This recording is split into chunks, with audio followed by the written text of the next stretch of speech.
Bismillahirrahmanirrahim. Assalamualaikum warahmatullahi wabarakatuh. Alhamdulillah wassalatu wassalamu ala Rasulillah wa ala alihi wa sahbihi wa mawala.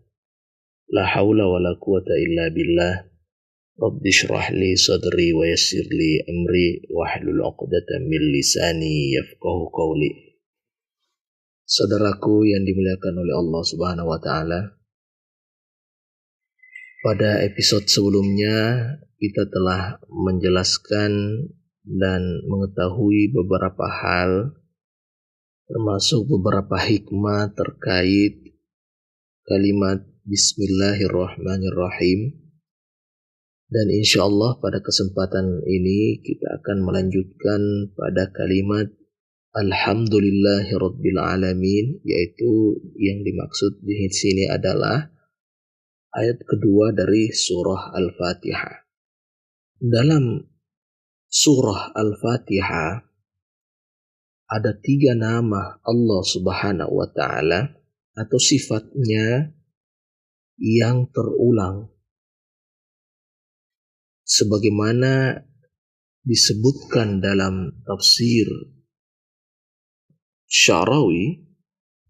Syekh Sya'rawi rahimahullah ta'ala menyebutkan dalam tafsirnya, beliau berkata, nulahizu anna hunaka thalathah asma' lillah qad taqarrarat fi bismillahirrahmanirrahim wa fi fatihatil kitab, wa hadhihi al-asma' hiya Allah war-Rahman ar-Rahim.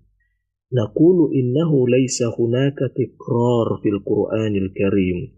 وإذا تقرر اللفظ يكون معناه في كل مرة مختلفا عن معناه في المرة السابقة لأن المتكلم هو الله سبحانه وتعالى.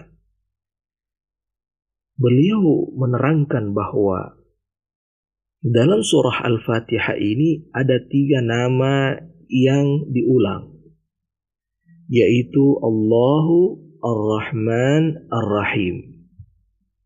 Allah terulang pada Bismillah dan dia terulang di Alhamdulillah. Jadi disebutkan terlebih dahulu di Bismillah, kemudian disebutkan di Alhamdulillah. Di situ ada Allah.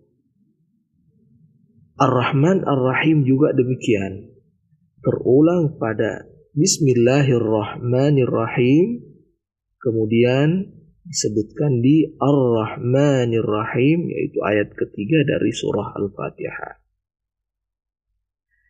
Dan beliau mengatakan bahwasanya pada prinsipnya tidak ada lafaz yang terulang dalam Al-Quran.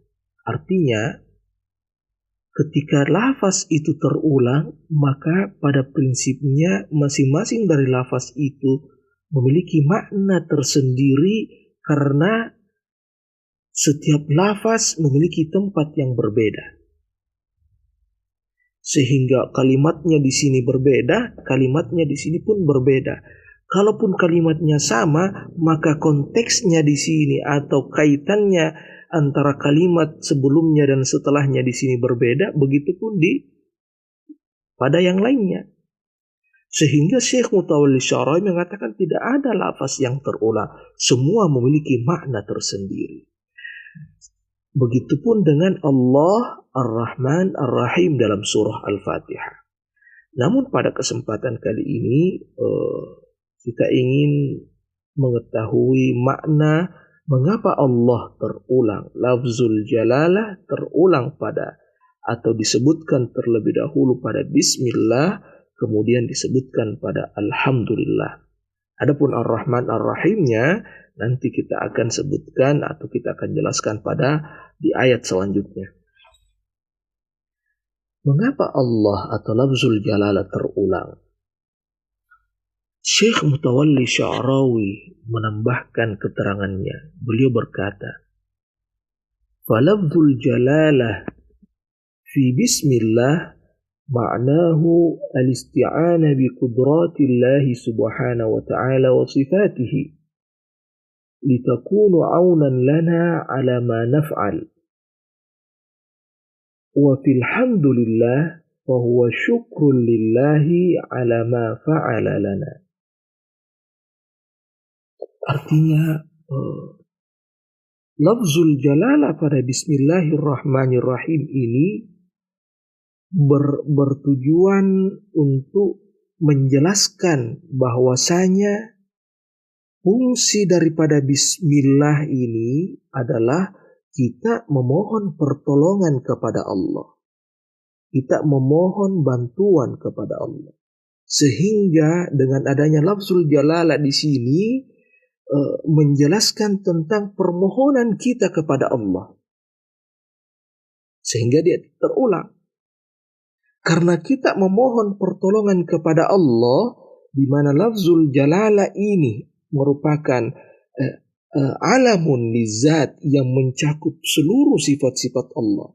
Allah itu adalah nama bagi Allah yang mencakup seluruh sifat-sifat kesempurnaan Allah Subhanahu wa taala yang kita mintai pertolongan kepadanya.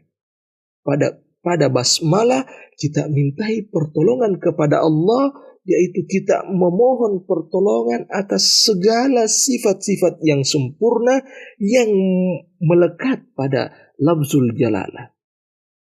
Sehingga di alhamdulillah, karena kita telah melakukan permohonan kepada Allah Subhanahu wa taala, kita telah dibantu oleh Allah Subhanahu wa taala, maka diulang lafzul jalalah pada alhamdulillah sebagai bentuk kesyukuran kita kepada Allah atas apa yang telah Allah berikan kepada kita, atas pertolongan yang telah Allah berikan kepada kita melalui sifat-sifatnya yang sangat sempurna yang terwakilkan dari lafzul jalalah.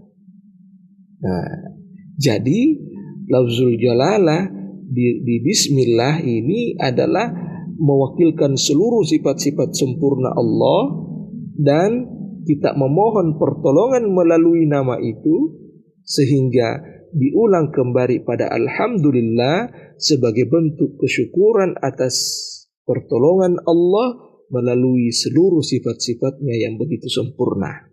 Itu makanya diulang. Makanya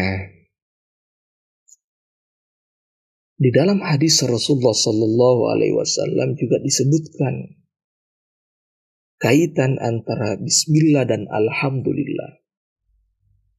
Disebutkan kullu amrin dzibalin la yubda'u fihi bi bismillahirrahmanirrahim wa huwa abtar. Segala hal yang kita lakukan dan tidak didahului dengan bismillahirrahmanirrahim fa huwa abtar, terputus keberkahannya. Di hadis lain dikatakan kullu amrin dzibalin la yubda'u fihi bilhamdulillah wa huwa abtar. Segala hal yang kita lakukan tidak didahului dengan alhamdulillah wa huwa abtar, maka terputus keberkahannya. Mengapa bismillah dan alhamdulillah sangat berkaitan? Karena bismillah ini adalah menjelaskan permohonan kita kepada Allah. Kita meminta pertolongan kepada Allah. Dan alhamdulillah ini menjelaskan tentang kesyukuran kita kepada Allah atas apa yang telah Allah berikan kepada kita, atas pertolongan yang telah Allah berikan kepada kita. Saudaraku yang dimuliakan oleh Allah Subhanahu wa taala. Kemudian apa sih sebenarnya makna alhamdulillah? Alhamdulillah disebutkan dalam kitab-kitab tafsir, termasuk tafsir Tahrir wa Tanwir, dijelaskan begitu panjang tentang informatif atau kalimat informatif alhamdulillah. Disebutkan di dalam tafsir tersebut, alhamdulillah khabarun musta'malun fil insya' fal qasdu huwal insya'iyah. Jadi alhamdulillah ini adalah kalimat informatif, tetapi digunakan untuk menunjukkan sebuah perintah. Jadi dia sifatnya informatif, tetapi dimaksudkan untuk memerintahkan kepada kita. Di sini kalimat ini kan berbunyi segala puji bagi Allah Subhanahu wa taala. Di mana makna atau maksud yang diinginkan segala puji bagi Allah Subhanahu wa taala adalah pujilah Allah. Perintah kepada kita untuk memuji Allah. Saya beri ilustrasi. Kalau semisal saya yang mungkin sehari semalam belum tidur, saya terlihat begitu capek, muka saya begitu pucat. Tiba-tiba datang seorang tamu, dia datang kepada saya dan dia ingin berbicara panjang lebar kepada saya. Tiba-tiba saya mengatakan kepada dia, saya ini sudah 2 hari tidak tidur. Saya sedang capek. Ini kalimat yang saya ungkapkan kepada dia ini adalah sifatnya informatif. Tetapi maksud yang saya tekankan pada kalimat informatif itu adalah tolong jangan berbicara panjang lebar kepada saya. Tolong sampaikan apa maksud Anda secara singkat. Atau tolong berikan saya waktu untuk beristirahat. Jadi sifatnya informatif tetapi maksud yang diinginkan adalah perintah atau permohonan. Nah, alhamdulillah juga demikian. Alhamdulillah ini kalimat yang bersifat informatif. Tetapi maksudnya adalah kita diperintahkan untuk memuji Allah Subhanahu wa ta'ala. Saudaraku yang dimuliakan oleh Allah Subhanahu wa ta'ala. Seringkali kita artikan alhamdulillah atau bahkan kita artikan di setiap terjemahan itu adalah segala puji milik Allah Tuhan semesta alam. Perlu kita ketahui bahwasanya dalam kalimat alhamdulillah itu tidak terdapat kata yang bermakna segala. Karena di terjemahan kita artikan segala puji. Tapi dari mana asal usul makna segala ini? Segala ini itu lahir dari pemaknaan alif lam yang ada pada alhamdu. Ulama kita membahas panjang lebar tentang alif lam yang terletak pada alhamdu. Yang pada intinya secara sederhana itu menggambarkan seluruh bentuk-bentuk pujian hanya milik Allah. Sehingga diartikan segala puji bagi Allah Subhanahu wa ta'ala. Tuhan semesta alam. Karena memang pada dasarnya tidak boleh ada pujian yang melekat pada kita. Ketika kita memuji makhluk, sebenarnya siapa yang kita puji? Kita memuji dia karena gagahnya, karena cantiknya. Sebenarnya yang kita harus puji adalah yang menciptakan dia, yaitu Allah. Kita puji seseorang karena hartanya, karena kekuasaannya, karena jabatannya, dan sebagainya. Yang harus kita puji adalah Allah. Karena Allah lah yang Rabbul Alamin. Allah lah yang menciptakan segalanya. Allah yang memberikan dia kekuasaan. Allah yang memberikan dia jabatan. Sehingga kita yang dipuji, jangan lekatkan pujian itu kepada diri kita. Tetapi kita harus kembalikan kepada Allah Subhanahu wa ta'ala yang pemilik hakikat atau pemilik yang sebenar-benarnya atas pujian itu. Sama halnya jika sekiranya saya duduk di mobil yang begitu indah, begitu mewah, yang pada hakikatnya mobil itu bukan milik saya. Kemudian lewat seseorang memuji saya, bagus sekali mobilnya ini mas. Kemudian saya mengatakan, iya pak, ini mobil saya harganya sekian, ini saya beli dari Jepang, dari Jerman dan sebagainya. Sebenarnya tindakan saya yang mengatasnamakan atau mengakui kepemilikan mobil itu adalah bentuk penghinaan kepada diri saya. Saya mempermalukan diri saya kepada sang pemiliknya. Karena saya mengakui apa yang apa yang bukan saya miliki. Saya mengakui, saya menerima pujian apa yang sebenarnya bukan saya miliki. Sama halnya kita kepada Allah Subhanahu wa Ta'ala. Ketika kita menerima pujian dan melekatkan pujian itu ke dalam diri kita, maka pada hakikatnya kita mempermalukan diri kita di hadapan Allah Subhanahu wa Ta'ala, karena kita telah mengakui apa yang telah bukan milik kita, yang pada hakikatnya itu adalah milik Allah Subhanahu wa Ta'ala. Makanya makna alhamdulillah Rabbil Alamin, segala puji bagi Allah. Jangan lekatkan pujian pada dirimu. Kamu ini, semuanya yang kau miliki adalah milik Allah. Yang pantas, yang semata-mata berhak untuk kita puji adalah Allah Subhanahu wa Ta'ala. Saudaraku yang dimuliakan oleh Allah Subhanahu wa Ta'ala,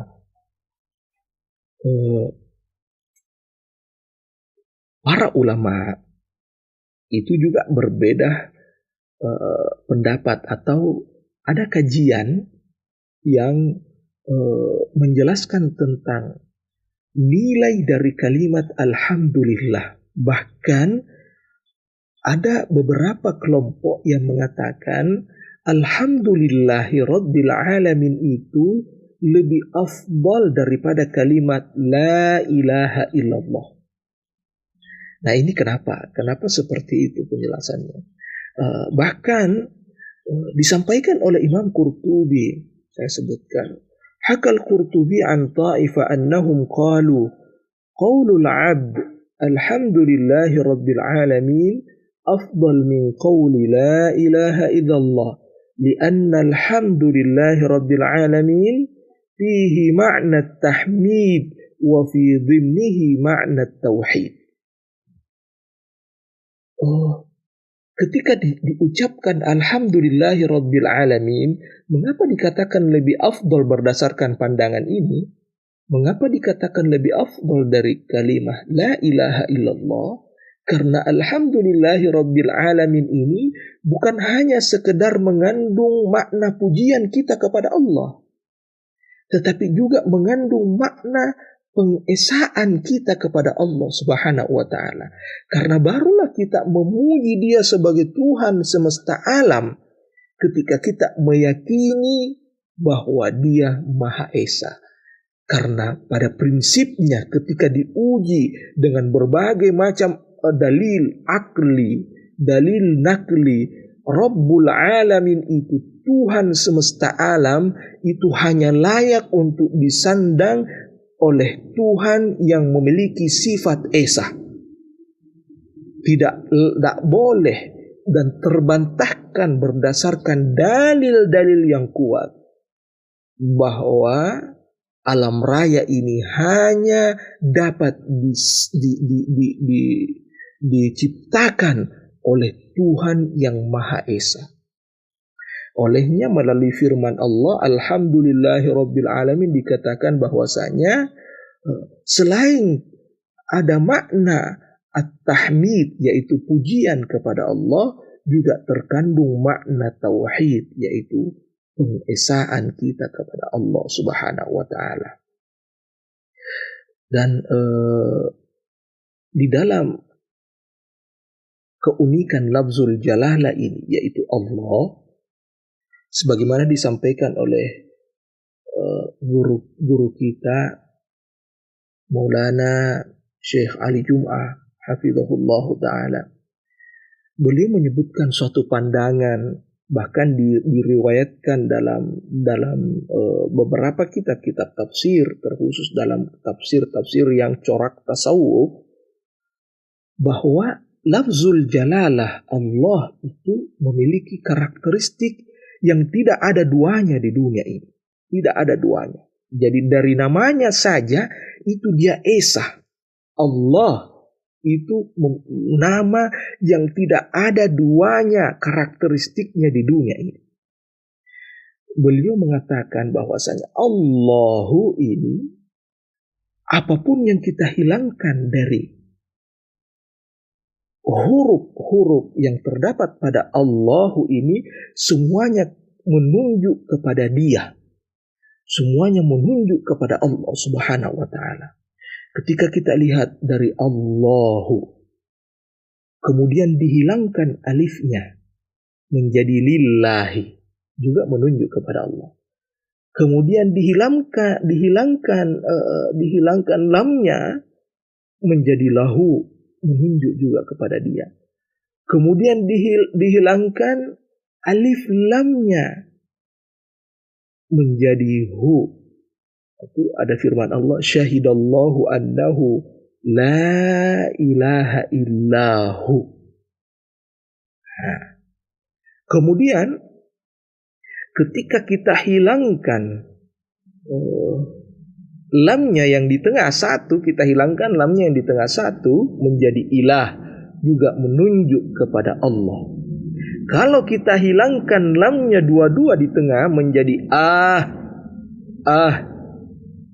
sebagaimana dalam surah At-Taubah ayat 113, inna Ibrahim la'awwahun halim.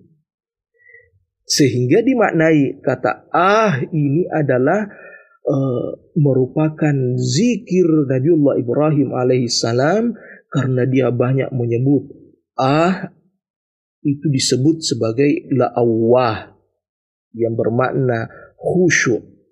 Hatinya itu selalu khusyuk kepada Allah. Kemudian ketika dihilangkan hu-nya, maka menjadi il. Juga terdapat, bahkan menurut Syekh Al-Jum'ah, diriwayatkan dari sebuah riwayat, dan itu ada dalam Lisanul Arab, dalam kitab yang menjadi referensi utama makna-makna dalam bahasa Arab. Disebutkan riwayat bahwasanya makna il itu adalah hu Allah. Jadi ketika dihilangkan hu-nya yang terakhir, itu yang tersisa adalah il. Apa makna il? Allah, bermakna Allah. Dan itu terdapat juga dalam surah At-Taubah, la yarqubuna fi mu'minin illan wala dhimma. Ketika dicek dalam kitab-kitab tafsir, makna il di sini adalah Allah. Jadi semua huruf yang terkandung dalam lafzul jalalah, ketika dihilangkan satu persatu, maka semuanya menunjuk kepada Allah Subhanahu wa taala. Jadi dipahami bahwasanya Allah pun memilih namanya dalam firman-Nya, innani anallah, sesungguhnya aku Allah. Allah memilih namanya dalam firman-Nya ini yang diberitakan melalui firman-Nya, di mana nama itu tidak ada duanya, karakteristiknya tidak ada duanya di dunia ini. Jadi dari segi namanya pun Allah Maha Esa. Itulah tergambar dari Alhamdulillahirabbil alamin, bukan hanya sekedar mengandung kalimat atau makna tahmid, yaitu pujian, tetapi juga mengandung makna esa, keesaan Allah Subhanahu wa taala.